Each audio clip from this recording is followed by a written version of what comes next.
Welcome to AlertOps video tutorial series. In this video, we will be covering how to set out of the office with a single covering person for all the groups. Click on the menu button in the top left corner. Go to Schedule. Inside Schedule, click on the arrow corresponding to Out of Office. Click on the calendar icon in the respective fields to set start and end dates. Now, set the start and end times by clicking on the clock icon. You can either set the time on an analog clock or type the time in manually by pressing the keyboard icon in the bottom left corner of the window that pops up. Now, click on the human icon to select the covering person. Choose the person from the list that appears. Press Done on the top right corner.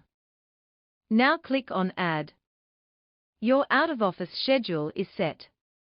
The covering person would now receive the alerts in your place during the scheduled time interval.